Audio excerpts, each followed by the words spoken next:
Humanianity, a new religious call. Humanianity, religion for us all. Humanity, now we all can see. Humanity, how much better we can be.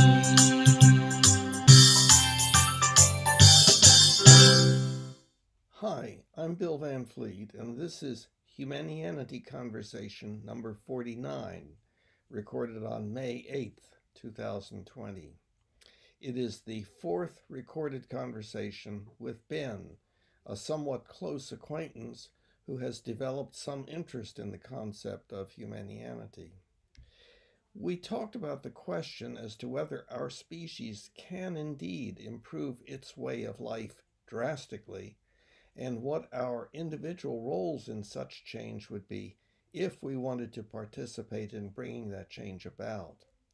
We talked about the importance of education being relevant to how we live our lives, and how children should be taught about all the different religions in order to promote rationality and perspective. And we talked about the difficulty in changing certain beliefs due to cognitive dissonance and due to tribalistic loyalty to the group's belief system.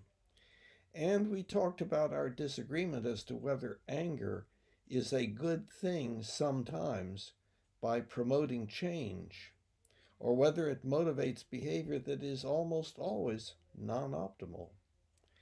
And we talked about the continuum from being judgmental to being understanding, and about the question as to whether we should feel sorry for Hitler and what is involved in the answer to that question. Okay, so let's see.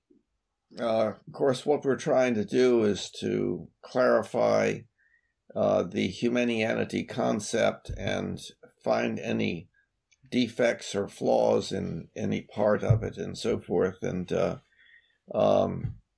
I was, have you been, have any thoughts come to your mind about what needs to be clarified? Or I think I went on to the listen to kind of look at one of our previous discussions we did.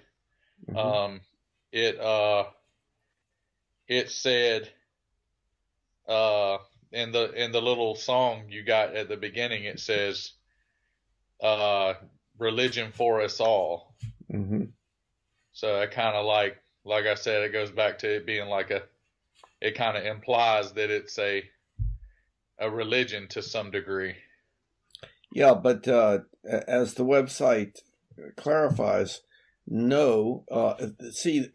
What you're talking about is a phrase, not a sentence. So it's not making a statement. And it's like, for instance, when I do my walking with my T-shirt or sweatshirt on that says Humanianity, the religion for humanity. I've had a number of people say, "Hey, I like your shirt." Now, that doesn't mean that they believe that Humanianity is a religious denomination. They mean that... I would get the impression that it was if I saw that. Yeah, well, I do understand, and that is true for many people. The website tries to clarify that at the very beginning and throughout. The song was written before I was aware that there was going to be so much that for so many people that would imply that it was a religion rather than a movement within religion, within all of the within many of the religions and within our species in general. Yeah, so yeah, okay, I see what you're saying. So, I mean, I guess that's just something you'll have to explain to people. And there's a dog issue. I got to close this door. I get what you're saying. I mean, that it's more of I guess a movement within religions or whatever, or a movement than a religion. And you remember that the idea is that as the various religions go up the mountain of time, in other words, go more and more into the future and get closer and closer together, when they eventually emerge at the top of the mountain, so to speak, then it will be the religion for humanity. So the phrase, maybe, well, that's a bold prediction, maybe. Well, okay. It may indeed be true that the whole idea of Humanianity and will disappear, will be useless and meaningless, and it may be that we as a species will destroy ourselves next year or 2 years from now and never get to this far better way of living on this planet than ever before. That is true. It may never happen. The odds are not zero. And my orientation is, if indeed we get to, at long last, a far better way of living on this planet than we've ever known, I want to be one of those who participated in bringing that about, not one of those who said, oh yeah, well, that's a great idea, but I got better things to do. Yeah.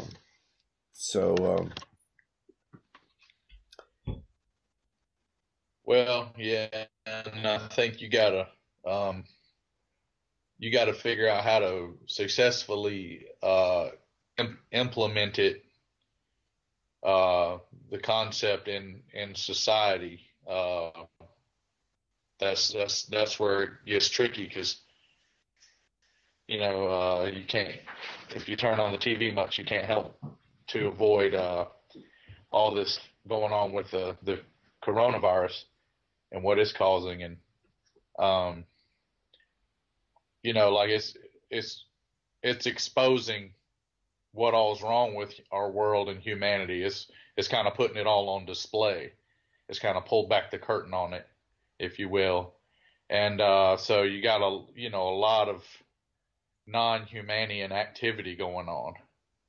And then you have a lot, and then you're getting to see, you're literally is putting a magnifying glass on the human behavioral spectrum, because you're seeing a lot of people doing a lot of really wonderful things, and then you're seeing a lot of people doing a lot of really horrible and ignorant and evil things. Okay. Again, talking about what's happening this year or this decade is different than talking about thousands of years that our species has been on the planet, and thousands of years from now, and what the possibilities are. Instead, we say, oh, well, the coronavirus has lifted the veil as to how bad we are. No, we've seen that all along. Well, that's what I'm saying. No, we've seen it, but it's like I said, it has lifted the veil. It's put it more on display than normal, I think. Well, a little bit. Part of the difference in our opinions, I think, has to do with the fact that for most of us, we just accept the way the world is right now as being, well, that's the way things are. And so then they can be a little bit worse, they can be a little bit better. And then we make a whole lot out of them being a little bit worse. usually don't make a whole lot out of them being a little bit better. But that's just a tiny part of this total curve. So I'm looking at our species as just being what I refer to as a toddler compared to how we might become in the far future. Yeah, definitely. Like you said, provided we make it to that. Yes, that's right. Yeah, and there's no guarantee that we will get there. No question about that. Yeah. Yeah, we all know that. Yeah, but the question is, how important is it to work on this project? And by the way, this project is not you and I getting them to change. It is us working on ourselves and inviting others to engage in the same process. Now, many people say, well, I don't have to work on myself. I've got it worked out, and I've got a basic ethical philosophy, the golden rule. So that's that. Well, that would be like implying that they're, I guess, perfect.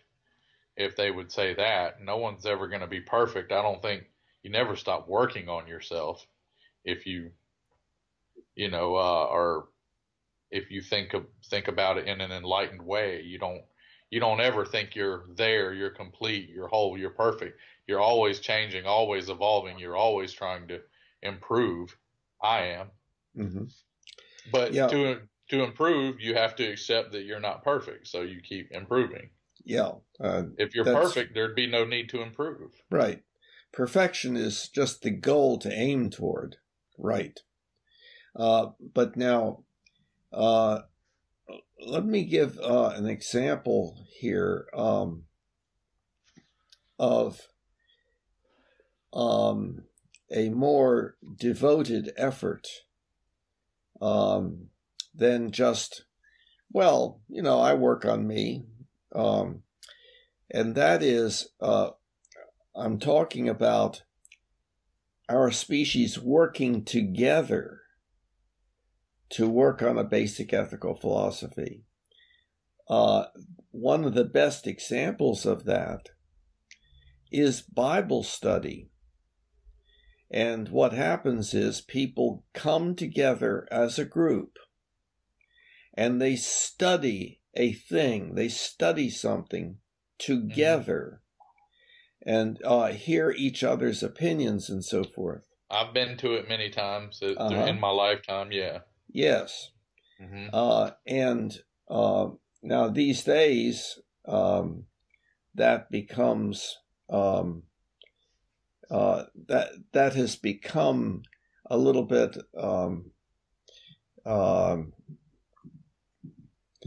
out of favor. That one of the problems is that, of course, there's this strong anti-religion sentiment that is growing in Western culture.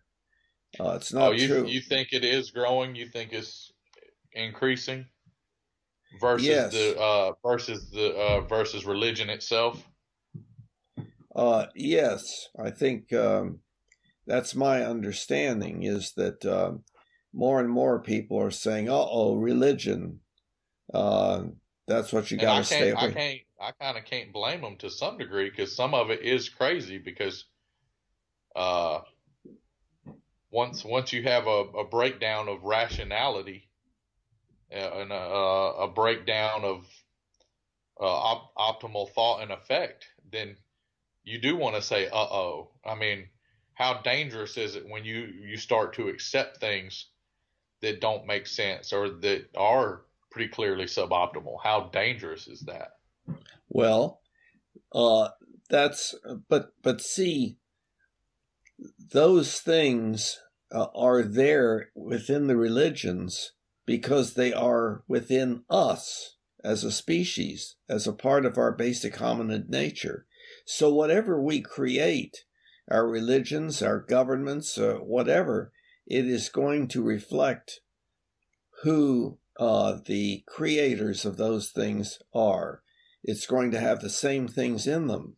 And so if we're talking about our species being just a toddler and developing in a new way of life on this planet for our species because of our unusual capabilities, symbolic language and science and technology, if we're talking about that, then right now, of course, we have all of the vestigial examples of what we are like within our religions that have their origins, most of them, in 2,000 or 3,000 years ago or several hundred years ago. And our way of thinking about things is changing. So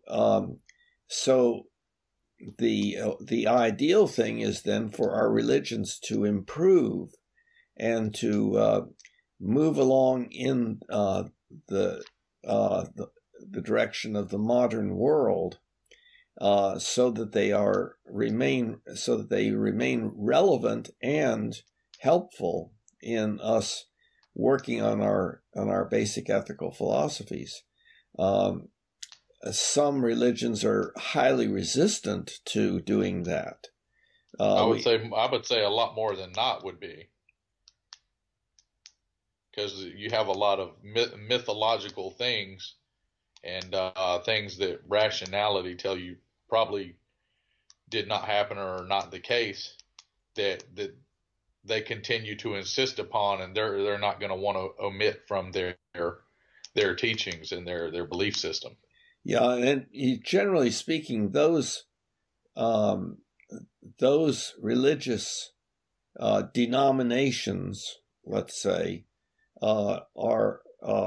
tend to be labeled fundamentalist as opposed to progressive. But within any religious organization, you see people who are at varying degrees, to varying degrees moving in a progressive direction. And in some cases, there's very, very little of that. But the religions indeed are tending to become more and more progressive, to become more inclusive. For example, a local church here, Wedgwood Church, welcomes everyone. And that's how it should be. Yeah, Buddhists, atheists, Satanists, everyone. See, so and within many of the prominent religions, there is a wide range of thought about things, the contemplation that. But then, if you look in the books, the same people they're welcoming are the same people that the book in the pew will condemn. So there's some weird irony there. Well, there's leftover stuff that is there by tradition, but those books, like the Bible or the Quran or whatever, can be regarded as our diary, and kind of. I mean, yeah, and they describe how that'd be a very small clip of history and things. Even though the word Bible, comes from the term biblia, that means history. That's a very, very, very small, skewed piece of our history. Well, most all of our history, well, I was going to say is skewed is inaccurate to some extent. Oh yeah. So yeah, like Columbus never even set foot on American soil. Yeah. So That's that's Yes. interesting. Mm-hmm. Yeah, so I mean that's it. It took me years of learning about things through my up into my middle ages to realize over half of what they taught me in school wasn't even correct. Mm-hmm. But yet public education teaches you that. Mm-hmm. And then all the things you really need to know, most of which they do not teach you. Mm-hmm. And as it could be just a bad broken system, or it could be part of the conspiracy to keep us all ignorant and stupid so we're easy to control. Just depends on the perspective you want to choose. Yeah. And that perspective is very very common currently, that we're being controlled by the powers that be. They're those that are inside and that are working together to pull a fast one on the rest of us and so forth. I myself can't believe that that's happening. But on the other hand, people having all sorts of different beliefs about things is just an understandable, an observable fact. So what is the answer to that? The answer to that is something that we are learning to do, but has been difficult, and that is to really discuss in depth our differences in beliefs, with the idea of working toward agreement, even after something has been agreed to, it can still be challenged and discussed some more. So in other words, working toward agreement is a very important phenomenon that is needed for us to develop increasingly accurate existential beliefs and increasingly optimal ethical beliefs. Existential beliefs meaning beliefs about existence, what exists or has existed or might exist, and how it all works, and so on. Mm-hmm. And ethical meaning what we should and should not do. Yeah. I think we touched on that a decent bit on the last one. Yeah. But then also you have stipulations that go into if someone's not willing to have their beliefs challenged or doesn't like the idea of that, you're probably at an impasse. So going into these conversations or debates or forums of that nature, where beliefs are presented and challenged, everyone would have to be in compliance with the idea that your belief can be challenged, because that upsets a lot of people. See, it doesn't bother me at all because I just believe in the best evidence you have to this minute. But if some better evidence comes forth tomorrow, I want to know about it so I can enhance my beliefs. Yes, I agree with you. Yes, I agree. I don't think everybody sees it that way, because you have a lot of psychological and emotional things that would maybe make people uncomfortable with that idea and that concept. So people put a lot of their comfort and mental stability, mental comfort in these ideas and these concepts that they've put into their brain for years and years and maybe even decades. So with a lot of people, you're going to have to break down a lot of walls to make such a thing, to get them to participate in such a activity. And then then you got another hurdle, another mental hurdle, is that everyone would have to agree. It's because a lot of people, like you talk about, like a power struggle. and a lot of people, that's a lot of their behavior is kind of rooted in that. And and I always tell people it's not who's right, because it's like if I'm right and they're wrong, then it becomes a matter of ego. I'm the all powerful and all knowing, and they're a bunch of dummies, and that's not the case. That's not good or smart to think that way. It's not who's right, it's what's right. Facts are facts. Evidence is evidence. Proof is proof. If I say, it's 1989 and it's 30 degrees outside, well, I'm incorrect. No matter how convincingly I say it, and that's what, a lot of politicians and lawyers and a lot of different people, salesmen, say things that are completely false, but they say it in such a convincing way that it will convince people that it's the absolute truth, even though if you look at it intelligently, it's completely non-factual, completely incorrect. But that's what you'd have to get past with a lot of people also is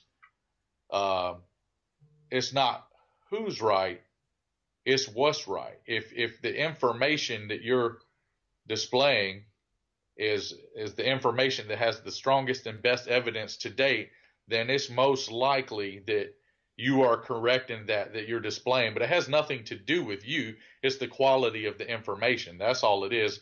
It has no, and so you got to take ego out of it. So then you can get down to finding what's the best information, what are the best concepts, etc. Yeah, and you, I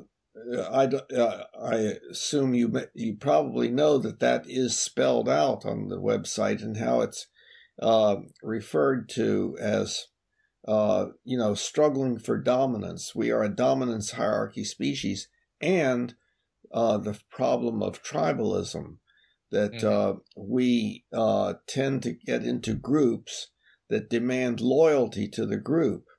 And one form of loyalty for us humans has been that we say certain things, that we agree to certain things that are required beliefs in order to have membership in the tribe or the group. And so absolutely what you're saying is certainly true. All that activity gives you the dopamine release, and you do it repeatedly. Then your brain, your subconscious, starts to recognize, if I go along with this, I get the dopamine, I feel accepted, I feel I'm a ranking member of the group, I feel accepted, I feel revered. And then your brain builds itself around that. Your neurogenesis and neuroplasticity actually hardwares itself for that. Then it becomes so embedded in the human brain, and that's why it's so hard for a lot of people to break free from something they've mentally clinged on to for so long. Called cognitive dissonance. There you go. Mm-hmm. That would be another good term to describe that concept. Yeah, it's very difficult for people to change their belief systems and so on. Now, the interesting thing is, it could appear that, well, you and we don't have that problem. We're different, but it's them people out there that, are kind of dumb or stupid or that are misled or whatever. And what we've got to do is to straighten them out and get them to believe like we do. So they are not going to, they in quotes, are not going to see themselves as having a problem with cognitive dissonance or not, or rejecting evidence and so forth. But we've got it made. We already know what the facts are and so forth. And that is a little worrisome I know that I actually am human also, and although I can feel certain that I'm right about something, that doesn't mean that I am. And but what you outlined is the best way to think. I agree with that. I agree with that. The question is for me, well, am I manifesting that problem, and if so, in what areas, and so on. And so you, in a sense, I have a lot invested. I've spent thousands of hours on the Humanianity project in various ways. And so I know that it would be very difficult for me to say, well, you know, it was a cool idea, but it surely, you know, it just is not significant, and so on. So it's so easy for anyone to think, well, I understand. These other people don't. They've got to get the right things in their heads. But I don't have that problem. And I mean, but there's probably a little bit of truth to that. Like, and it's not, you can't make it about ego. It's like if maybe I'm in a fortunate position where I understand how important it is to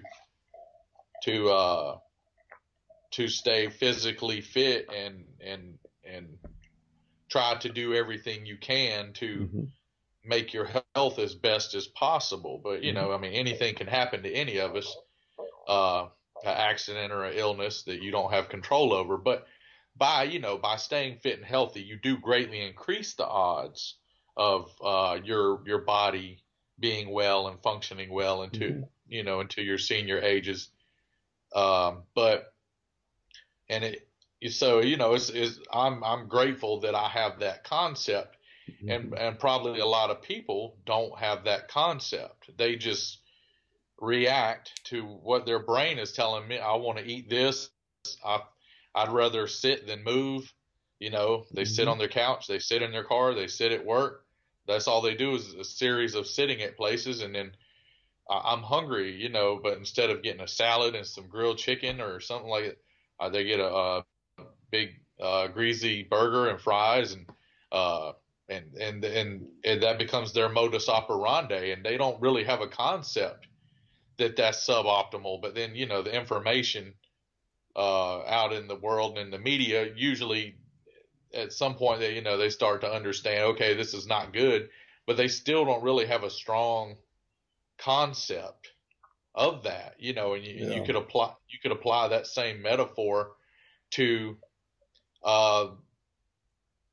like, you know, how one thinks and how one behaves as to how well it's working for them and how well it's affecting them and how it's affecting their world. Perfect example being the people that were protesting in Michigan, protesting the Capitol, and it's, you know, it was pretty clear implication of kind of the mindset of the group, because it was only one type of people. It wasn't like all ethnicities and or races. Can you describe it? Oh yeah, definitely. There's a lot of What was that? What is the incident you're talking about? Just recently. So like a lot of the people in Michigan want to open the country back up from it being shut down from the corona crisis, so we can try to so we can slow the spread of the virus and whatnot.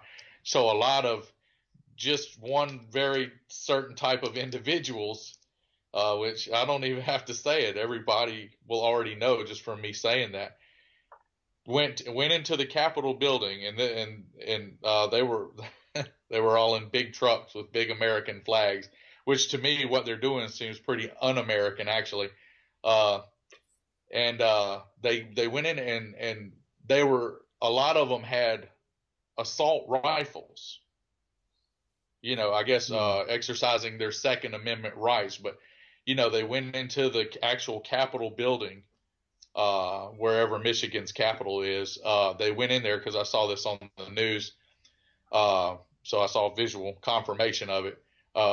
And they're in there and they're protesting that we're all having to stay at home and distance from each other. They want to open the country back up. So obviously this is a suboptimal behavior, suboptimal way of thinking. We have the evidence to be able to say that. Furthermore, when these same people, when they get sick, and especially if they spread it to one of their elderly or compromised relatives or friends because of their behavior, will they then realize what they done? Or are they so afflicted? Are they so ignorant that it still won't sink in even then? And that's the scary and sad thing about that. Well, again, it has to do with the marked discomfort or painfulness of coming to the conclusion that one has been incorrect. That's a very difficult thing for people to endure. And it really is, but I mean, maybe it is, but to me, and I'm not touting myself in any way, as a matter of fact, to me, it's not. I'll clearly admit up until my early 20s, I was a damn fool. I made bad decisions. I exhibited bad behavior, not all the time, but some of the time, and it had some bad effects and things. But I don't have a problem admitting I was wrong or admitting I did things in a pretty seriously suboptimal way. But I guess one thing I can take away from it is that I did learn from my mistakes, and instead of trying to justify stupid and bad things I did, I can say, well, okay, I was not behaving in an optimal way. I was, not as good of a quality of human being back then, but I learned from my mistakes. I learned from some bad effects of bad decisions and bad behavior, and then it did in turn make me a better person. Mm-hmm. And maybe that's the way the Lord works. Yeah. Mm-hmm. Just to give you something to chew on there. Yeah, but that's what, back to the point. That's what I'm saying. It doesn't bother me to, think there's been in the past I've believed incorrectly or thought incorrectly or behaved suboptimally. It's kind of liberating to me, actually, to say, I don't feel good about the things I did, but I feel good that I've bettered myself, and now I can see better ways and behave and live in a better way.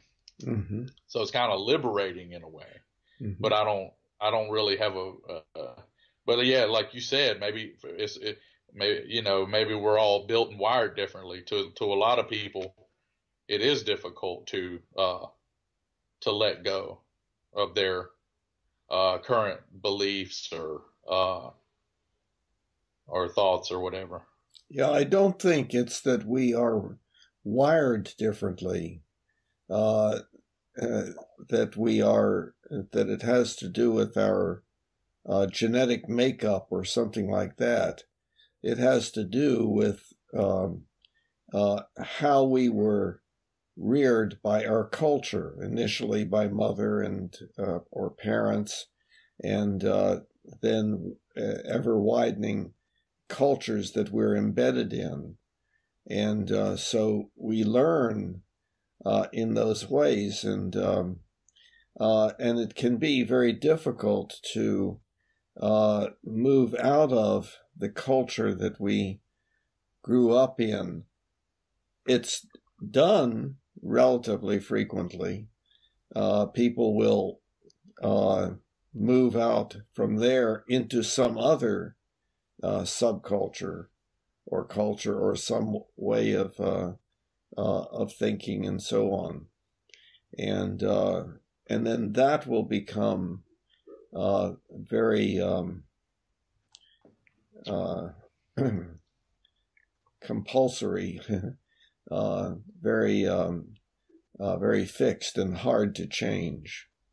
So, yeah. But I do think I'm in agreement with you that the cultivation of openness to questioning one's own beliefs is an extremely important and valuable thing for each of us as individuals and for our species in general. And and think about if we were taught that in school. Yes. If that concept was embedded in our minds and our not to mention, think about if we've talked about this in a past discussion. Think about if we were one of our classes for a year in high school was on parenting. Mm-hmm. Think about if another one of our classes for a whole year was a basic class of psychology, mm-hmm. and why people do what they do and why we do what we do and feel the way we feel. Think about if we had a concept, and because this helped me just understanding a little bit about it. It's helped me so much understand why I do what I do and why people do what they do. And it gives you a lot of clairvoyance, and it gives you a lot of, I guess, kind of like liberation from, you when you understand things, it gives you a lot more to work with. Mm-hmm. You're a lot more effective in dealing with things when you have the information. So just think about, if all the things we really need to know as humans were taught to us in school. They teach us so much stuff. I've never used anything about Shakespeare ever, mm-hmm. ever, and I mean, I'm not trying to say anything bad or mean or disrespectful, but I mean, the stories wasn't even all that great. There's been a lot of stories in movies. I thought there were a lot better stories. And I'm like, you spent months or longer in school making me learn all that crap. Now, if you're going to be an English major or you're going to go into, you're going to be a journalist or writer. Okay. Then maybe you need to know that stuff. But like the average person doesn't need to know that stuff. But like I said, we do need to know how to parent. We do need to know basic psychology. We should know how to manage our money and just basic living skills. Most educational systems, when they turn a kid loose, at 18 or to go to college, or you have even college. I mean, I know college graduates that still like don't even have basic living skills. And how crazy is that? Mm-hmm. And gone to school for 16 years and you still don't know how to live on a basic level. Yeah. And one example of that is usually not thought about or given is teaching our children about religion, meaning all the different religions of the world, and what their similarities and differences are, what the function of religion is, and so forth, and the difficulties that religions have had by virtue of some of the things that have been included in them, and so on. Many people tend to think, well, what we have to do is to protect the child from exposure to the fact that there are other religions and other ways of looking at things and so forth. So because we're the good ones and they're the bad ones. Yes, that's tribalism. Mm-hmm. That's our human at way its of finest. Yeah. Yeah, that's our human way of being tribalistic. Yeah, yeah. Mm-hmm. But man, if you could use that, like they say, sometimes something's it's the blessing and the curse. Like a fire can keep you from freezing to death and cook your food to make it safe to eat, or it can burn you alive or burn down your house or a forest. So it can be a wonderful thing or a horrible thing, depending on how it's used. What And can? fire and What? tribalism could be the Oh, same thing. tribalism. Mm-hmm. So I'm using fire as a metaphor. Fire can warm you and cook your food and make it safe or to eat, or it can burn down your house or the forest or burn people and creatures up. It can be a wonderful thing or a horrible thing. And tribalism could probably, if the tribe uh, believed and behaved optimally, that would be a good thing. Mm-hmm. Then the fire would be warming and providing. It would be, but if the tribe believes you should, fly planes into buildings or Mm-hmm. dance with snakes, mm-hmm. then the tribe's effed up. Mm-hmm. Yeah. The tribe is not well. Yeah. To put it better. Yeah. So there are parts of our basic hominid nature that tend to produce mostly good, but there are other tendencies like tribalism, struggling for dominance, anger, fighting, hostile behavior, those kinds of things that for the most part tend to make things worse, although occasionally one might be able to say, oh, well, it made something better. But the overall effect of some of these things that's built into us is not optimal as far as quality of life is concerned. They promote survival of the species, but that has nothing to do with quality of life. Yeah, but I don't know if they've necessarily promoted, survival of the species or not, because if humans would have been a lot, if our beliefs and behavior would have been a lot more optimal historically from recorded history to present, and before, I'm guessing, then things, it would have been a lot better rate of survival and a lot better, a lot more enhanced way of living. So, for example, all the wars that have taken place in American history, in today's money, we've spent probably about what our economy's worth on killing each other in the last couple hundred years, a little more. Mm-hmm. We've spent, a good 100 trillion or more dollars on killing each other. Mm-hmm. So, and most of the time that's, politicians or leaders have some type of disagreement, and then they send mostly poor and disenfranchised people to fight over it. I've never seen in modern times any of these people that start these wars on the battlefield, which is, kind of pretty much says it all. But if you take the same money and resources that we've spent on trying to kill each other, $100 trillion, and you invest it and say none of these wars would have happened, say we would have all gotten together and had intelligent, friendly conversations and come up with a lot of really good ideas. If you invest that $100 trillion along with the energy that was expended into science and education and medical research and technology and infrastructure, we would live in a utopic world.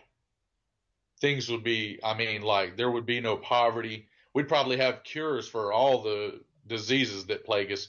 Because think about how much further we would be if we wouldn't have expended all that resource and energy into killing each other, but enhancing our world. And we would have beautiful, clean cities and clean air, and everybody would have plenty of food and medicine. All this stuff, it's not some crazy ideal I've conjured up in my head. All this is scientifically completely possible. Okay, but it's the human affliction that's made it not so. But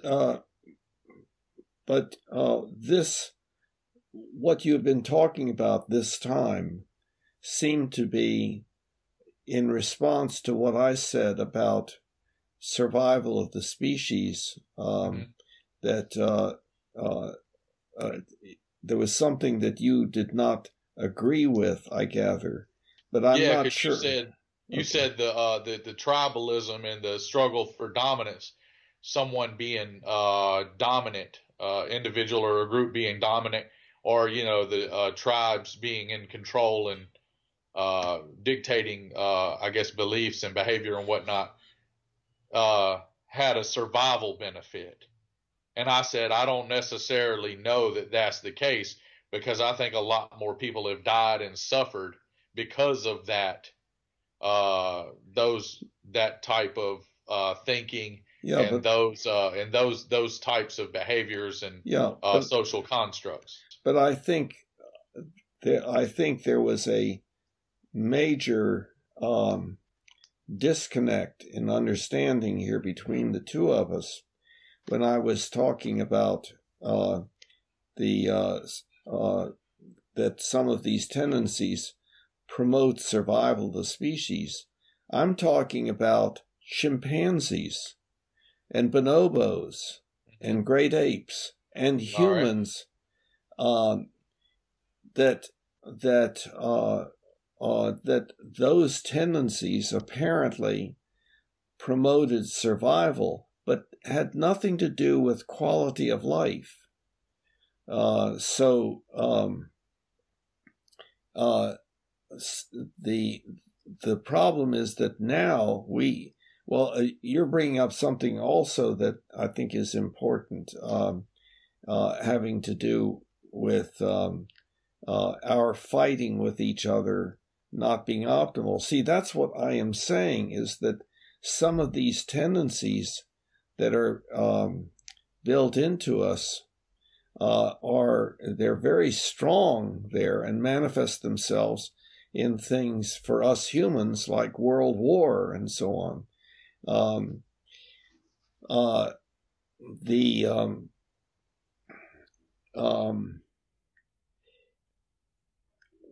When we're talking about a short range of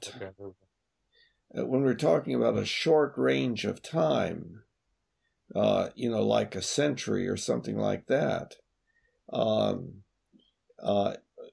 you can't really talk about survival of the species as a genetic process that occurs over thousands or millions of years. You're talking about psychosocial phenomena that come about now. There's some difference between chimpanzees and bonobos and us with regard to how strong a tendency we have to fight, as opposed to making each other feel better. And bonobos, I gather, are much more peaceful, and they use sex to handle conflict and so on. And so there is a difference there, even though the tendencies are not completely gone to fight or anything. Maybe that's going on within certain sectors of humanity as well, from what I've seen. Yeah, well, the question, I think that there is an additional phenomenon that helps to explain why we humans are perhaps a more angry species than any of the others.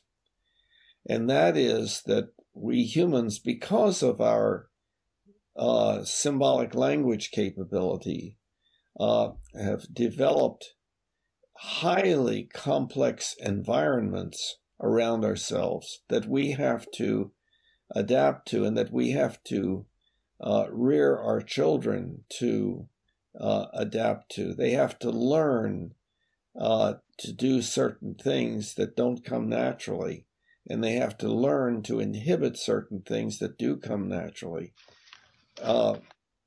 The chimpanzee child or bonobo child,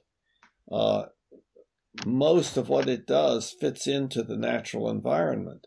But we humans have to start working hard on our children to get them to the point where they are adapted to this extremely complex cultural environment that we live in. And we do that in our natural ways. We use punishment and reward, and punishment tends to cause all sorts of negative side effects. So the more the child is punished, the more anger there is in the child, the more tendency there is toward oppositional behavior and so forth. And so therefore, we as a species have problems that chimpanzees and bonobos don't have that much of. We tend to be very oppositional. So do you think anger should be completely eliminated? Do you think things would be better without anger even existing? That's a very interesting and important issue. I am in a very small minority with regard to this, but it's not exactly the way that you have put it. Anger, it depends on what you mean by whether anger should be, quote, eliminated. What I would say is that anger generally makes things worse, and that it is generally it does, but not always. And I have a really good example, but keep going. Okay. Now I know that what the usual normal person will say is, oh no, anger gives you the motivation to solve a problem. However, the solving of the problem is motivated most appropriately by the ethical sense, the motivation to do what one believes is the right thing to do. Now, of course, we have built into us the tendency to develop anger under certain circumstances, and that anger tends to motivate hostile behavior. It is well, that's true. where, enlightenment and education could greatly improve one's reaction to anger. Yeah, well, in book 1 that's available free on the website, there's a chapter in the Irrational Ethical Anger Prevention. Mm-hmm. And it outlines. I recall having read it. Yeah. Yeah, and it gives a problem-solving behavior set of principles that are designed to reduce or eliminate anger as much as possible, and substitute instead doing what the right thing would be to do, not what the anger would motivate one to do. Well, scientifically, we know that to be angry a lot over an extended period of time would be bad for you. Yeah. Mm-hmm. We know that, biochemically, physiologically, mentally, mm-hmm. The cortisol production that comes with it. Right. We know that, just like stress, being angry a lot would be bad for you. But okay. I think, when you, like you said, your book says, the concept of anger prevention. I've always thought of it more as anger management, because I know that I used that term initially when I was developing the paradigm, and then I noticed that anger management was becoming a widely used term, and it did not mean the same thing that I meant. So I therefore changed the phrase to anger prevention. Yeah. And the prevention is preventing the development of anger, preventing the escalation of anger, preventing chronic anger, preventing those things that anger tends to cause. But and anger does give you, or for lack of a better term, being pissed off, which I guess you could conflate with anger, or yes, pretty much say are about one and the same. It gives you a lot. It gives you a lot of energy that you don't really get from many other places. And it can give you a lot of inspiration. It's like I said, it goes, and I can use the fire metaphor again with anger. No, I understand what you're saying. You can use it to do something horrible or something good. You can use that energy is there. It's like a tank of jet fuel. I say jet fuel instead of regular fuel because the jet fuel is like a lot more pure and combustible of a fuel than like automotive fuel. Yes. So it's like jet fuel, and it's what you use that fuel to fuel to compel. So that's why I said it seemed to me like management would be a more applicable concept. So, you're the problem here is your way of thinking about it is the normal way. I said, you think so? Yes, I said that almost everybody would agree with you. Yeah, anger makes you get things done and so forth. Now, see, my viewpoint is more difficult to understand, and it is not the normal viewpoint. What I'm saying is, of course, when anger appears, there is a problem to be solved. No question about that.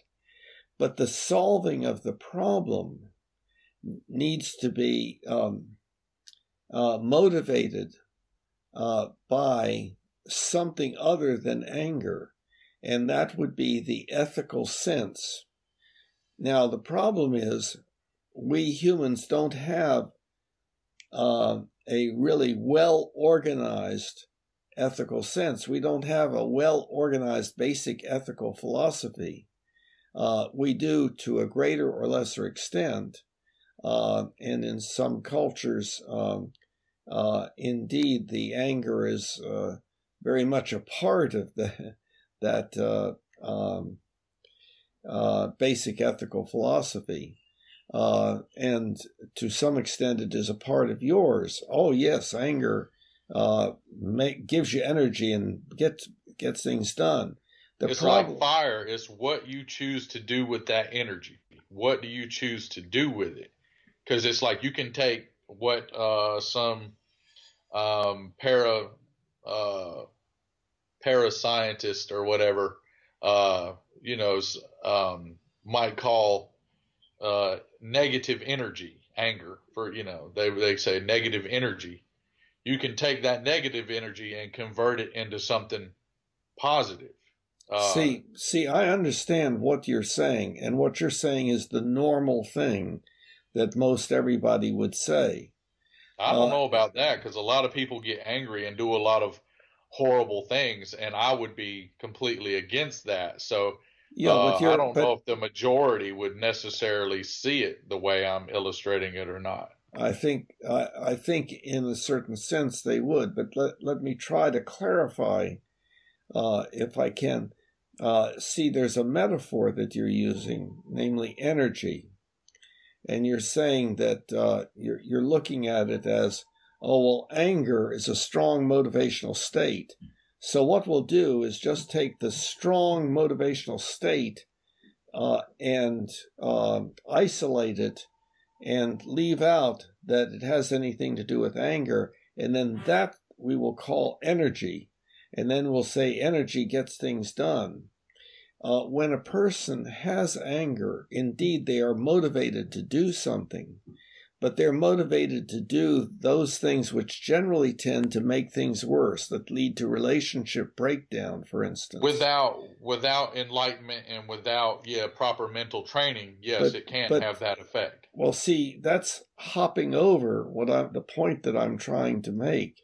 All right. Here is that what is needed in the first place is an ethical belief that whatever my anger is motivating me to do is most likely going to make things worse. So I need to inhibit that kind of behavior. But what should I do instead? And we're talking about a motivational state that is different from anger. The motivational state has been called the ethical sense, but it's really a motivational state, and it is the motivation to do that which one believes is the right thing to do. So when a person develops anger, some, quote, energy needs to be, let me back off from using your metaphor there. When a person develops anger, then the recognition of that being a situation evoking anger hopefully would trigger within the person's mind some ethical principles and motivations associated with those principles. For instance, to oversimplify, somebody does something that causes me to experience anger. And so I say to myself, I'm experiencing anger. The very first thing I need to do is to make sure that I do not act on that anger. But there is a problem to be solved. And what is that problem? And so I need to work on solving that problem.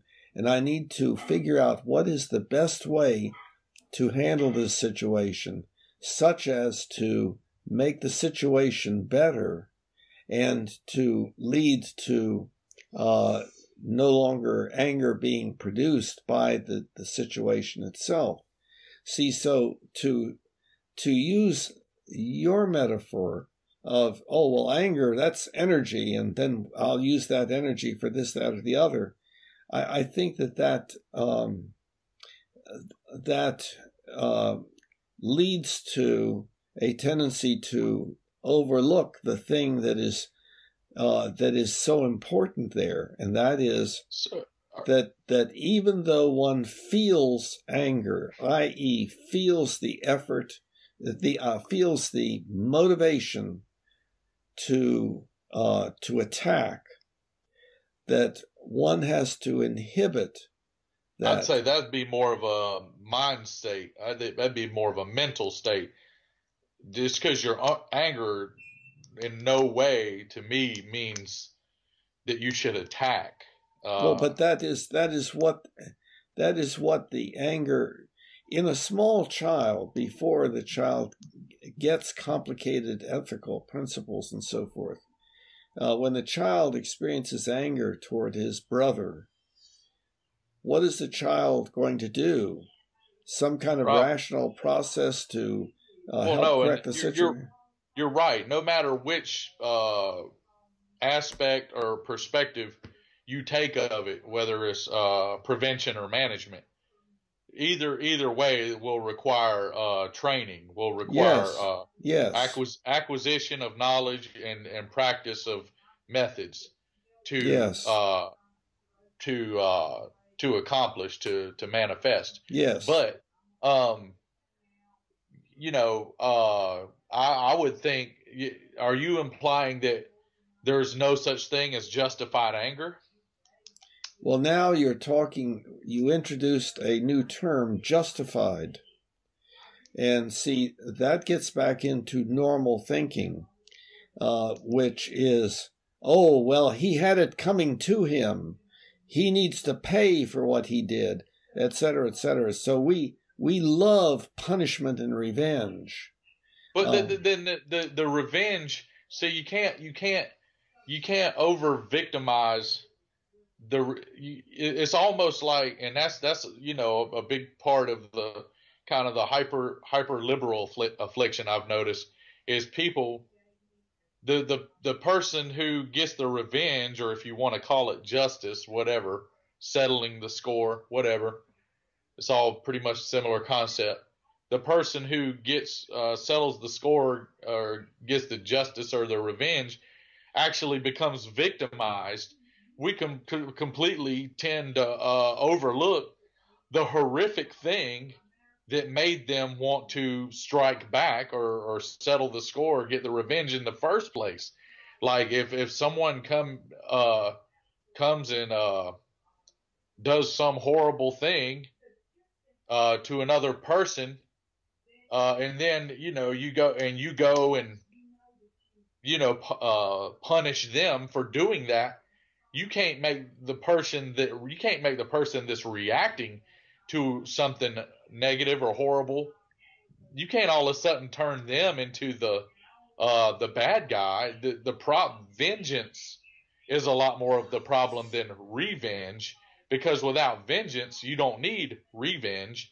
So it's what's the difference? What's the difference? Because vengeance is like, I have ill intentions, and I perform that. I commit whatever act with my ill intentions, whether I'm a murderer or a rapist or a thief or a molester or whatever. I have evil, suboptimal intentions. I manifest these. I perform these things, and then like, that's not supposed to be okay. And to me, like, when horrible things happen, you should be angry about that. If you're not angry, and I'm not saying go do some horrible thing back, but anger has its place, I think. I know. It's what you choose to do with that anger.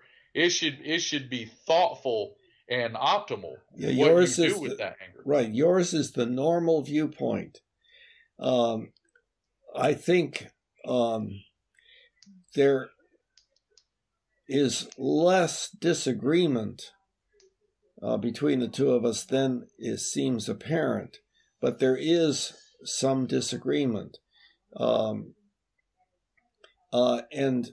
in the scenario that you were describing, it was a little bit confusing as to whom we were talking about and what the difference is between revenge and vengeance. In my understanding, those two things mean exactly the same thing. Well, no, because it's two different words. Means like reaction, reapply. Like means like a reaction to, like cause and effect. Like I throw a rubber ball at the wall, it bounces back. Like, okay, so that's metaphoric thinking. But let's clarify. Like if I go break into somebody's house with ill intent, that's a vengeful act. It is. If they, I don't think that that's a normal usage of words. Okay, or like if I go out on the street and physically attack somebody, that's a vengeful act. I'm extracting vengeance on another human. Then if they use combative techniques or a weapon and then fend me off of them, then that would be looked at as revenge. They're extracting revenge on me when they were just protecting themselves. Well, let's back up, because I think there's a linguistic problem here. And it's so easy to overlook what the main ingredients of the problem. When a person attacks somebody else, yes, you would have to ask the question, well, why are they doing it? And it would be because of anger, and that anger may be rationally based. In other words, indeed, they are attacking somebody who attacked them, or it could be a mistake, or it could be a result of chronic anger. Directed Not necessarily. They could have a completely different motive. I mean, yeah, it can be anger based, but it could be they have they have a substance addiction, and they're physically attacking someone so that they can take their money and go get, and that happens a lot, so they can go get their substance that they need to feel better for a few hours, and that wouldn't really be anger based. Okay, so that would not or would be vengeance. That, I mean, any act, aggressive, harmful act toward another person or object would be vengeful. Well, but I don't think that that's the normal meaning of the word. Okay. Revenge and vengeful and vengeance all have to do with getting back at somebody.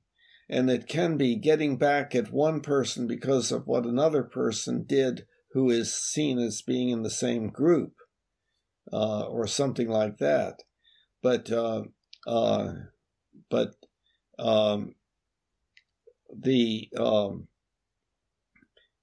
we need to simplify maybe our examples here.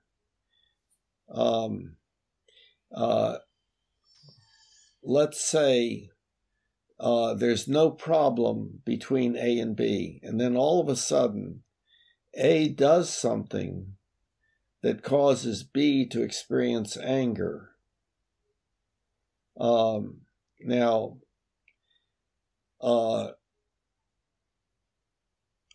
B, if B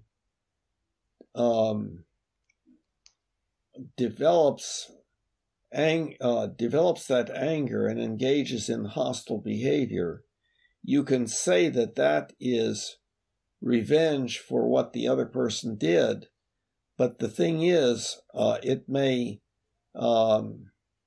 it depends upon whether what the other person did is seen as being an attack on oneself.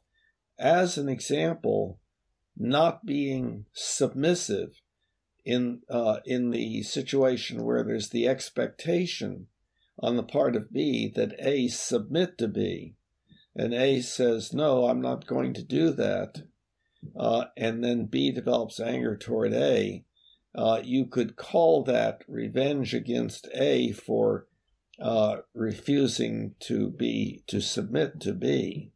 You could well, then you could use that. You could apply that to the current corona crisis, where the government and the authorities are asking everybody to stay at home and socially distance, and some people are abiding by it and some people are not. So that'd be like a perfect illustration of what you just said. I don't know what part of that, whether you mean anger toward the restrictions or anger toward the people that do not go along with the restrictions, or you have both. But then I was saying in the sense that I've seen the government and a better part of society having anger with the people who did not go by the restrictions, because by not going by the restrictions and the guidelines, to our best knowledge currently, you're increasing the spread and the chance of the spread of the virus. Okay, so right, I understand. So would that be called revenge? Would it be called vengeance? And I say if it's called one, it can be called the other because they mean the same thing. Well, yeah, and I looked it up while we were talking, and yeah, okay, so it might have just been the way I was using the word vengeance, but the whole concept is this. So you can say revenge is the reaction to whatever. Okay, so let's say what initially negative, harmful thing that someone chose to do. I'm not talking about an accident. I mean like a mindful, thoughtful, deliberate, negative thing that someone chooses to do. That is the core issue, not how someone reacts to it. Although you can react to it in a less or more optimal way. Right. That's where anger management, or you might not even really be anger. It might be a matter of self-preservation, or protecting of one's self or family or inhabitants or property. So the issue is the initial entity, the initial individual trying to cause whatever kind of harm or extract whatever kind of ill will it's attempting to do. That's the problem. Not like I said, you can choose how you react to it, better and worse, but still that the core problem is the initial negative act that occurs. That's only one problem. Another problem is the anger that is produced and what that anger tends to motivate the person to do. And so if we're talking about the person, A did the thing and B developed anger about it. The thing was not a good thing to do. That is one problem. But B, if we're talking about person B has a problem in the anger that is produced, because the anger that is produced will motivate B to do things which are less than optimal. Generally speaking, the odds are that. So instead, in the chapter in the book that I was referring to, there's external anger prevention and internal anger prevention. External anger prevention is work on the situation that brought about anger in the individual. Internal anger prevention is work on the anger that is being generated, because it itself is a problem. And so training oneself to have a response to things that does not involve anger is an important and useful thing. But also external anger prevention, if possible, and very frequently it is not, is also desirable. But like if you find something of yours damaged in what seems to be a purposeful way, but you don't know who it was that did it, and there's no way to find out, there's no way of doing external anger prevention, of correcting the situation. But internal anger prevention is important, because otherwise not only is your stuff damaged, but you're going through this process that is not optimal in your mind, where you have this anger and so forth. But if I take that anger and I use that energy. See, that's the metaphor that I don't agree with. No, but it's not. It's actually literally, because you're going to get cortisol. You're going to get adrenaline. And those things are going to energize. They are going to give you nervous energy. No, I understand that there is motivation to do something. If I take that energy and work out, I just took something negative and turned it into something positive. Yeah, well, I think that is a less than optimal Well, the problem is it depends upon the situation. But then after but I I work know out, that anger I management feel work. better, and I've cleared my head. I'm not right. angry anymore.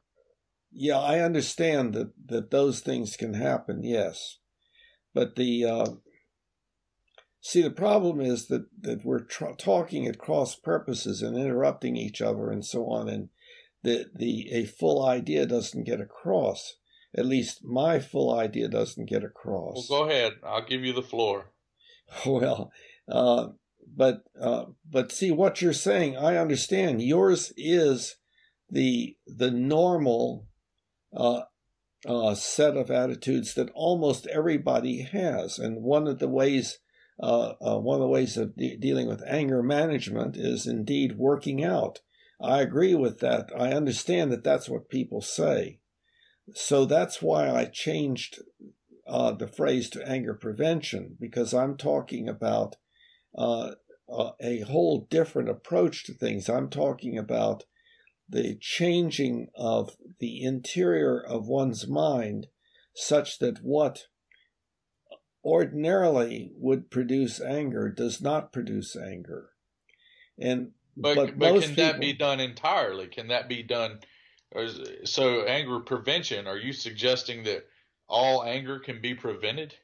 Anger prevention does not mean bringing anger always to zero.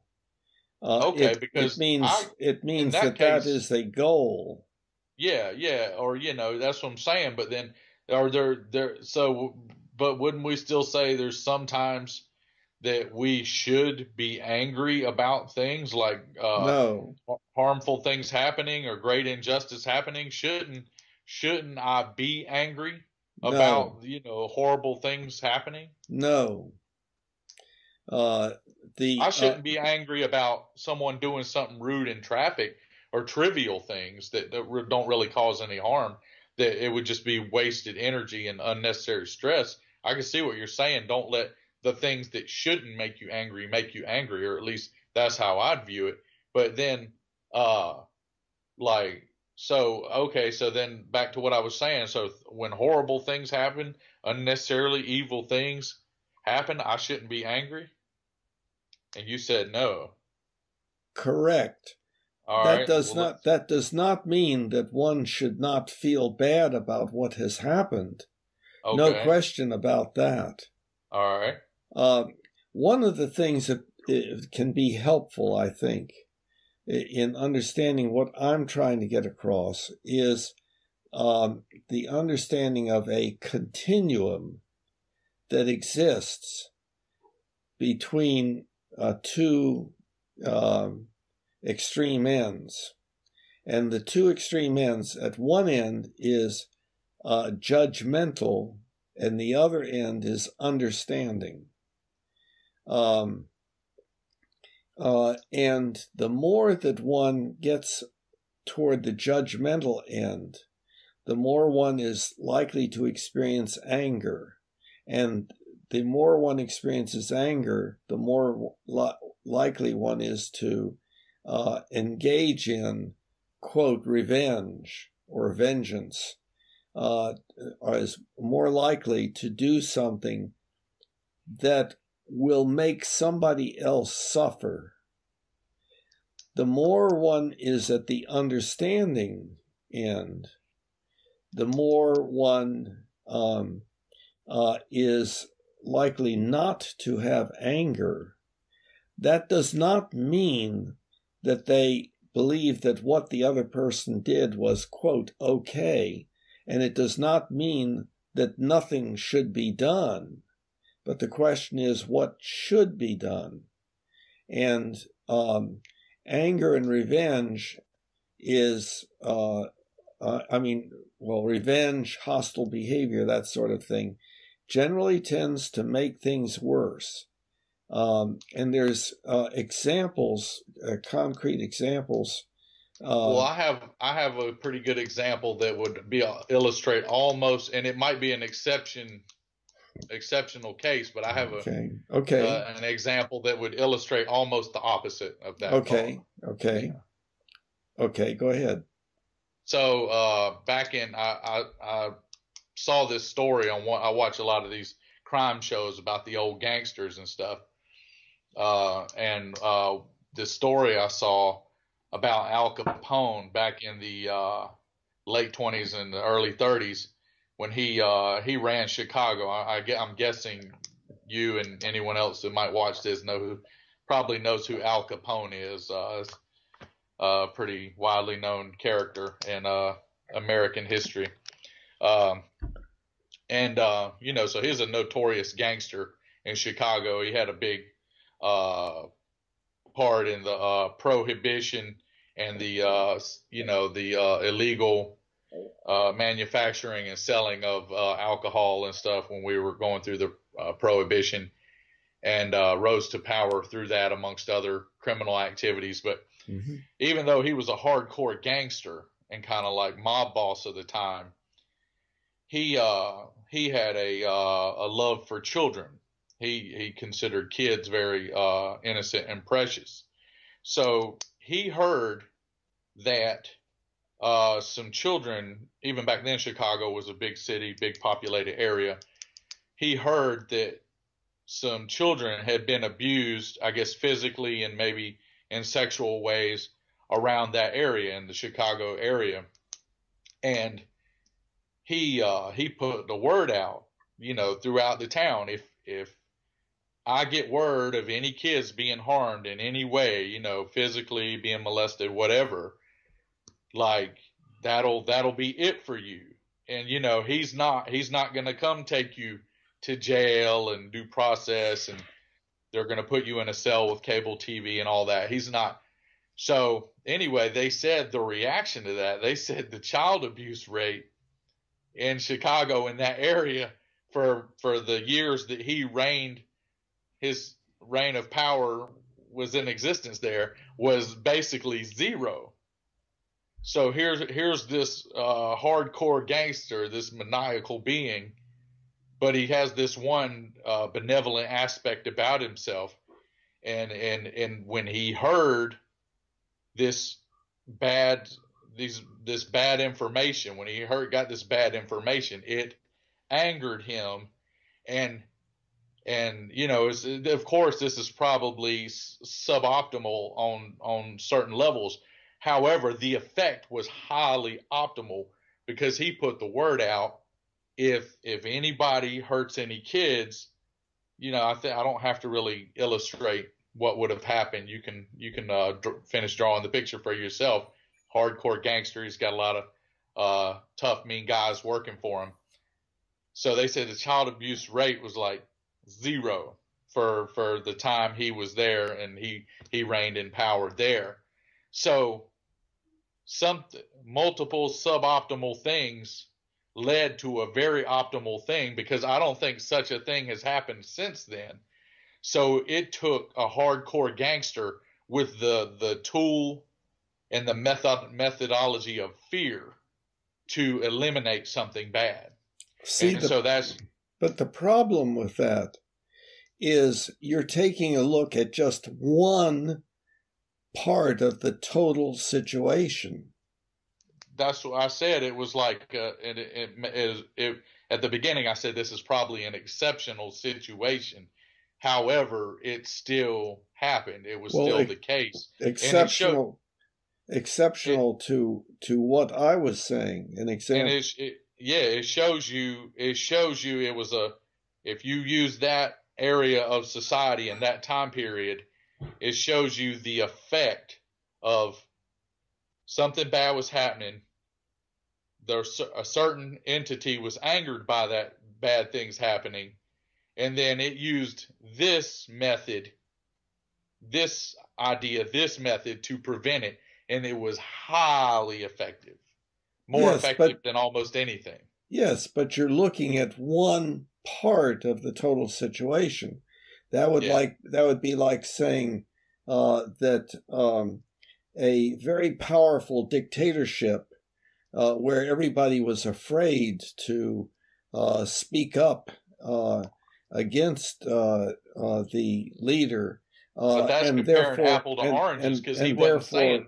And therefore, there was no social unrest, it was a good thing, but it was not. It's a total situation.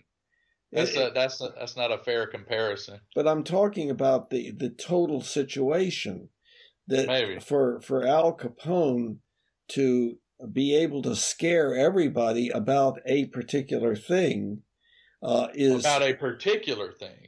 Yes. Not okay. Freedom of speech. So if you take going about your daily life, about causing harm to children. Right. Do you see what I'm saying? If you take a look at one specific thing, yes, maybe that has helped, but you have to look at the total situation, the total effect on everyone, including Al Capone himself. I'll give you an example of where I'm in a minority. I feel sorry for Hitler. See? Yeah, see, the laughter indicates how much I am in a minority view, you see. Because what we believe is, I'm interested to hear this. Yeah, go ahead. Yeah. So the question is, would you like to be Hitler or to have been Hitler? Would you want to be? Not. Yeah, absolutely. Right. Okay. So therefore, the appropriate response is to feel sorry for him. Now, that doesn't mean that that we agree with what he did, but how did Hitler come to be the person that he was? It was his child-rearing experiences, his genetic makeup, his child-rearing experiences, the experiences of the culture. The culture was ready to reward a person for behaving and speaking the way that he did, and so forth. He was a victim of his culture, a victim of his past experience. Now, hey, I know. Yeah. You're saying, "Oh no, Hitler, we have to hate. We have to." No, I wasn't going to say that at all. Go ahead. I'll speak when you finish. Go ahead. Yeah, well, it's obvious from your head shaking that what I'm saying does not make sense to you, and here is an example. But not in the way you illustrated. It was completely different from what you said. You tried to read my mind, but okay, trying to do it accurately. Okay, then go ahead and state what you were going to why you were shaking your head. A lot of us have had shitty upbringings. That doesn't give you the right to be a maniacal madman or a serial murderer or whatever horrific thing. Lots of people grew up in the post-war. Lots of Germans grew up in the post-World War I society. But wait, where did I say that he had the right to do those things? I never said that. You said he had the right. Yes. That's what you were agreeing. You were saying, but Bill, it doesn't give you the right. That's the end of freedom. You have the freedom to do what you want as long as it's not causing harm to other people or things. Okay, but that's a separate issue. Let's go back. It's still relevant because he did not have the right. Of course, he caused harm to millions of people. He did not have the right. But like lots of people, when I was a little kid, I got bullied. Bullies beat me up, and you'd be in the wrong neighborhood, and a gang of kids would jump on you and beat you up. I'm not hunting them down with an assault rifle. I'm not going around. No, I understand that. Killer. I grew up, now maybe someone with a not healthy mind or a not healthy brain. I mean, maybe it could have that effect on them, and that's where maybe mental health awareness is a big factor. Let's back up for a minute, though. See, the point has gotten lost, I think. All right. If we go back to the point where you started laughing and shaking your head, it was when I said, I feel sorry for Hitler. I did think that was, I guess more ridiculous than humorous.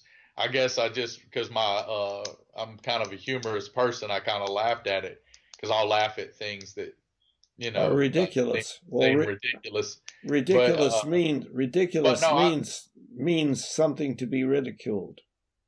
Yeah, to be laughed at. Pretty much, because like yes. I'm more of the I think more Al Capone-ish, and you think more I guess like Gandhi-ish or something, like the hyper liberal left, like. Well, like but see, that's labeling me with a label that has all kinds of implications. Going back that's true. It could be mislabeling you and that's the danger of labels. Yes. So yeah, that's a good. So going back to my original statement that I feel sorry for Hitler, does not mean that I think he had the right to do what he was doing. In no way does it mean that. Okay. It just means you think he was a victim. Yes, as well as the people, all of Germany and the world. The whole world was a victim. It's a victim of processes that produce people like Hitler. And I would not want to be a person like Hitler. But see, here's the thing. He obviously was somewhat intelligent to be able to do what he did. You couldn't be not pretty intelligent and pull off what he did, even though it was a horrible thing. However, he still made the choices. He didn't pull it off. A victim. Well, ultimately he didn't. He was a manifestation of the culture at that time. I don't dispute that, but then I could go back and do some horrible things and say, oh, I'm a manifestation of my environment and my culture. You would be. And that's right. But that would just be me using a poor excuse for crappy behavior is all that would be. He still made the choice. He still was intelligent enough to know causing harm and causing and benevolence. He, or not causing harm. He still had a concept. Yeah, and maybe he believed him and his people were the master race and they were going to genetically cleanse the earth and whatever. It seemed to him that he was doing the right thing. Yeah, then we circle all the way back to suboptimal belief and ignorance and all that. And he was a pretty angry person. He had a lot of anger. He was manifesting a lot of anger. You could see were the people around him. So were the people around him. That's right. But like to go as far as to call him I see what you're saying, that call him a what? A victim. Well, he was made by his, just like you have been made by your lifetime of experience, and I have been made by my lifetime of experience. But I still choose, in a person with a healthy brain and especially more enlightened brain, you still make the choice. You still make choices. Now we're getting into the mind-body problem, but we'll set that aside because that's free will versus determinism. But the thing is, yes, he made a choice, but that choice was something determined.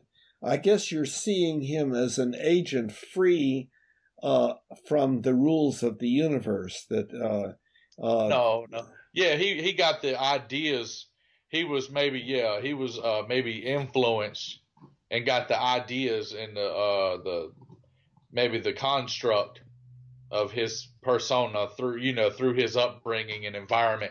However, he still made the choices. You can't make it where all of a sudden everybody's not accountable for their choices. No, wait, not accountable. Everybody that does anything suboptimal is a victim. Wait, not accountable. Now you're introducing something, a new term, accountable. And I've said nothing about that. But by saying he's a victim, you're automatically taking away some of that accountability. You're pretty much. What do you mean by accountability? Like that like, oh, okay, it's not so much his fault. If you're accountable, it means you take account. It means you take responsibility for something that you've caused or something. What does that mean, though? What does that mean? Take responsibility for? What does it mean? That I did this. I was the cause of this. Therefore, I was responsible for this happening. Therefore, I will take the compliments or the punishment, whatever goes.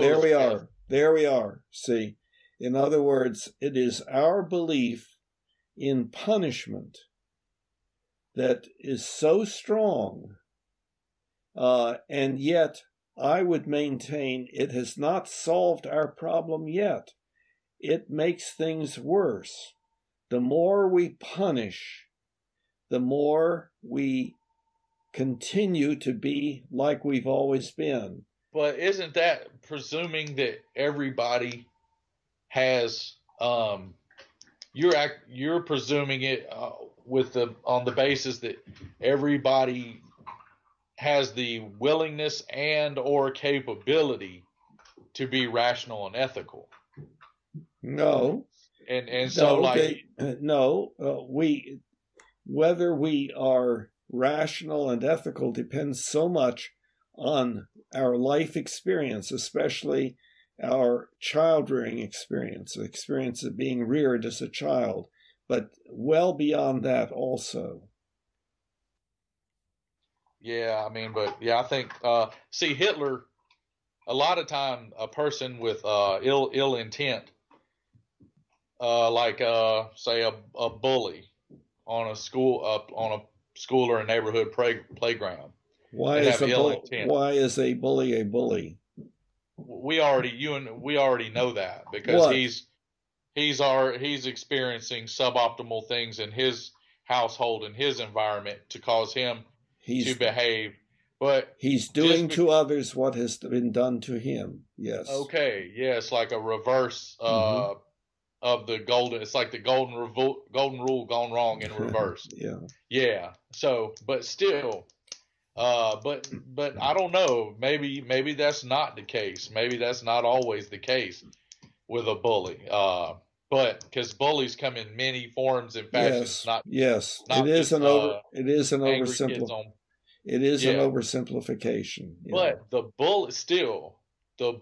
bully only bullies, just like any assailant, any person with ill intent looking to manifest that. They only do it because they at that point to do it. I'm sorry, they're going to get away with it without a severe. Ben, you broke up. You broke up. Can you say what you said again? Oh, okay. Yeah, a bully or an assailant. Hitler, angry kid on the playground. Any type of person looking to cause harm to another person or cause harm to other things, they only do it because the reason they want to do that. Now you broke up again. That. You broke up again. Right. I'm sorry. Say it again. Okay. So the assailant or bully, the only reason they do what they do, whether it's Hitler or an angry kid or anybody looking to cause harm to any person or thing for whatever reason, whatever psychological motivation, still, it goes back to the Al Capone thing as an example. They only do those things because they think they have the option. It's a viable option at the time. Because they have their own emotional, psychological urge to do this bad thing to somebody, whatever, fill in the blank with whatever type of bad thing that is. Well, what about when they have the option? What about when we punish them? We're doing the same thing. No, well, no, not because us. No, it's not an action, it's a reaction. reaction. I'm not saying reacting. Punishment is that. But they are reacting themselves to their whole life experience. The bully Okay, well, so is yeah, doing. So then you got to get to the core Yes. of the problem. But Yes. it goes back to, like I said, I had bad things happen to me when I was growing up, but I'm not a serial killer. I'm not a evil dictator. You still have choices. You can grow up and. But that doesn't mean that your background was the same as Hitler's. It does not, but you are able to say, oh, well, I didn't become like Hitler, so therefore Hitler didn't have to become like Hitler. Millions of other people's background would have been like Hitler's, and they didn't become Hitler. So essentially, you can say that. Because it required the external culture to respond to his specific ways of energizing that culture and of becoming admired by that culture. Well, yeah, he used a lot of. I've watched and read a lot about it. He used a lot of psychology, and a lot of mental trickery, to convince people of his ideas, and it's pretty. It should be studied in psychology class how he was able to manipulate a society. Yes. Okay, but also what should be studied is how a society was able to produce somebody like him. The society gathered around him and rewarded him for what he was doing, rewarded him with admiration and so forth. But then global society kicked his ass. Because and I mean, that's the tribalism. What's your alternative? That we should have just let him continue to do what he was doing? You don't. What's your alternative? See, now you're posing it as being a binary choice, an alternative.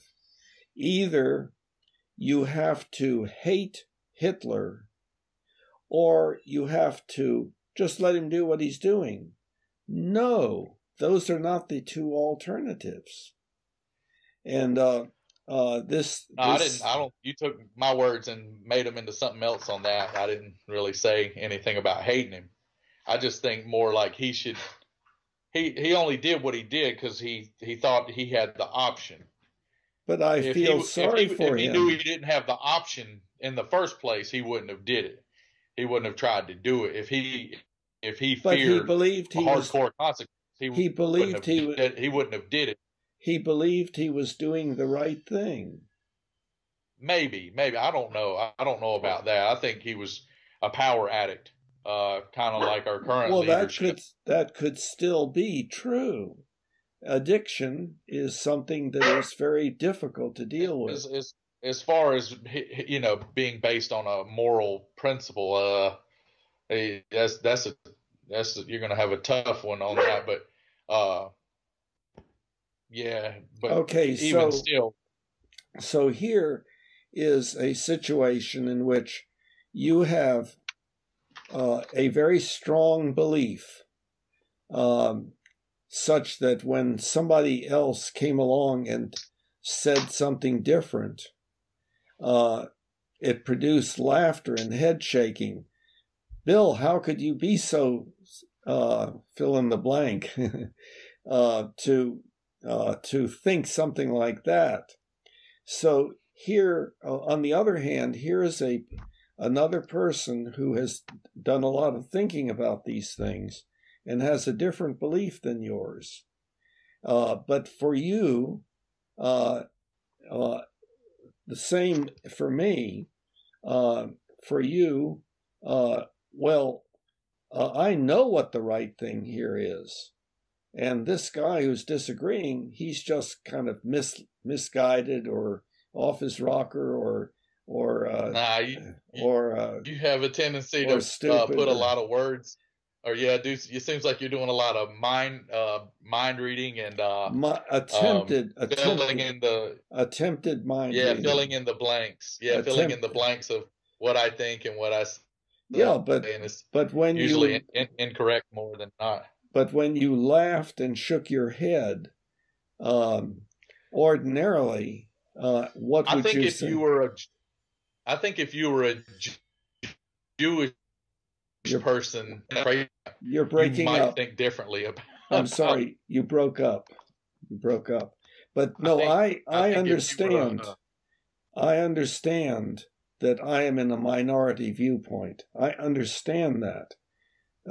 That's why I brought it up, is to demonstrate that some things that you and everybody else pretty much takes for granted because the culture has embedded that in you,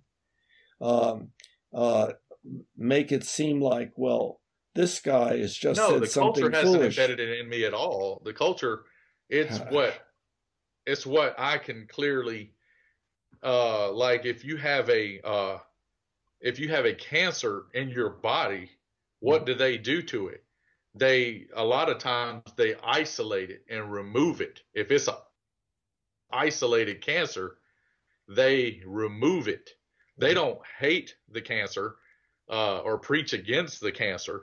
It's removed. And then through other treatments, chemotherapy, radiation, the remaining cancer, if necessary, is destroyed. Okay. That's the perfect metaphor. That's the perfect metaphor. He was a cancer to humanity, as many that's right. evil leaders and suboptimal people today are. That it goes back to the human behavioral spectrum. Yes. You got people who are anabolic to humanity in the world, and people who are catabolic. Catabolic. Okay, yeah, or even to cause destruction. And he was a cancer. He should have been removed, or if, like I said, in a different situation, he would have. Well, he couldn't have done what he did in other parts of history. It had to be around when he did it for it to happen. But he was.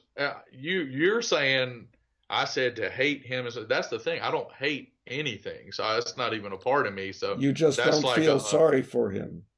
No, because he still chose. He still made the choice, just like I said earlier. So anybody who makes a choice, no matter what it is, I'll turn the gun on myself. Like when I was younger, in my life and made suboptimal choices and did suboptimal things, I'm not gonna point the finger or blame nobody or say I was a victim. I might have been doing suboptimal things I was taught or learned, but especially when I did things as a young adult, I still made the choices. I still had the option and capability at the time to make better choices. Even more so, the more you become an adult and have a fully grown brain with a fully developed prefrontal cortex for rationality and reasoning, and you still make choices, and see, if your brain I understand all of that. I understand that is the normal way of thinking. That's why I brought this up. My approach brings out something that I'm trying to clarify, the continuum between judgmental and understanding. And the more you're over toward the judgmental end, the more you can have anger and the need for revenge or the belief in punishment.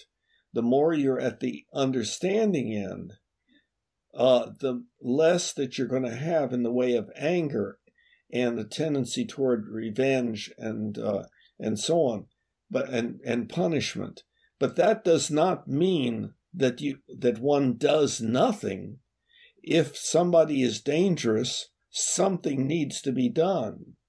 But okay, the so there question you is, go. Something needs to be done. right, right. But that okay, does you not just said mean it. that you cannot feel sorry for the person that has done that.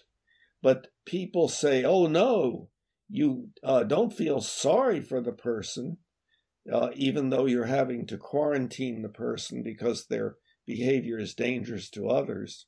A person has. Okay, yeah, They maybe have you to can. pay for it. They have to pay for what they've Yeah, done. no, I wasn't gonna say that at all. Oh, Like so, yeah, maybe a child who's grown up in a bad upbringing and then ends up in juvenile detention in prison. yeah. Yeah, maybe you can feel some compassion Why not a for lot? that. Well, you can feel a lot of compassion, but that's still you still got to deal with the issue at hand. Of course. And I did not say otherwise. I did not say that that because I felt sorry for Hitler and they can that I would want him to continue doing what he was doing. I did not say that. And it's not a real complicated concept to explain to everyone with a healthy brain. Your choices have effects and consequences. And even though maybe bad things have happened to you, that doesn't give you the right to go cause harm to other people or things. Right. Your choices isn't that punishment? Have effects or consequences. That's punishment. Because the other person has done something bad, you do something bad to them. Oh, not bad. You just make them suffer. No, I said if someone's done something bad to you, that doesn't give you the right to turn around and people have done bad things to me in my life. I'm not going out and doing bad things now because bad things happened to me earlier. That's what punishment. But that is punishment. In other words, because somebody has made you suffer, then you make them suffer as punishment. See, there's a lot here that I believe you have not explored, that I've given a lot of thought to. And so this is where one's belief system is so difficult to challenge oneself about, to say, well, maybe I've got this wrong. This would be an example. For you, my saying I feel sorry for Hitler warranted smiling and head shaking that would be nonverbal communication. Boy, is this guy stupid. If you were I didn't say that. You said I know. That. No, what I'm talking about. I didn't say or think that. That was your. See, that's. Well, what did you think? What did you think? What did you projected? That's a projected misperception. Is what that was. What did you think when you smiled and shook your head? I thought that if you were a Jewish person in a concentration camp, you would probably think differently about that. Most everybody thinks differently than I do about this. No two people think alike, so and then you probably do have a unique way of looking at things. But so I think you're going along with the majority view, and that's normal and understandable.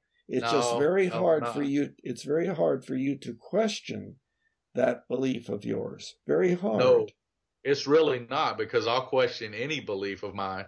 To me, so you need to give it some more thought. When I can, but I'm still going to come to the same conclusion. It's highly likely. It's not impossible, but it's highly likely. Probably because so.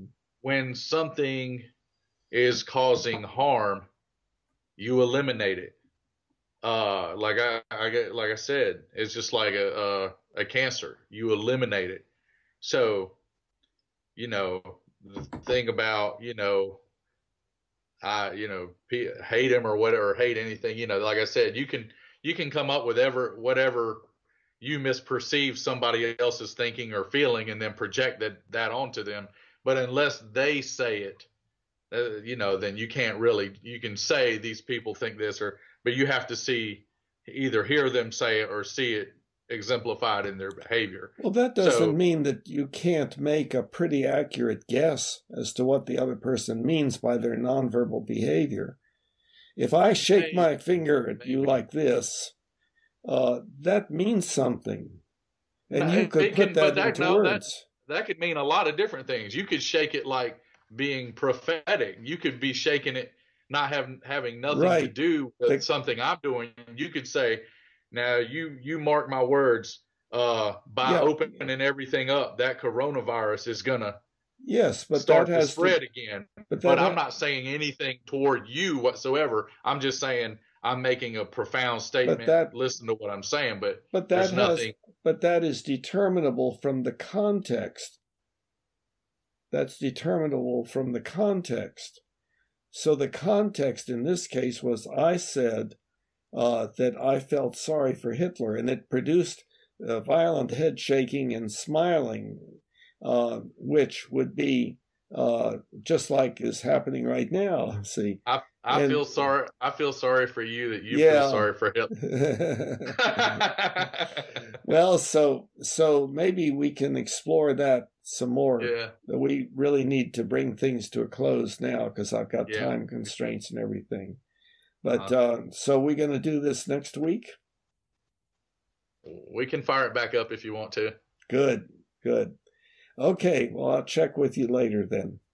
Okay, buddy, get you something to eat and drink. Don't go too long without it. Right, thank you. Stay safe, Doc. You too. All right, bye-bye. Bye-bye. Humanity, now we all can see. Humanity, how much better we can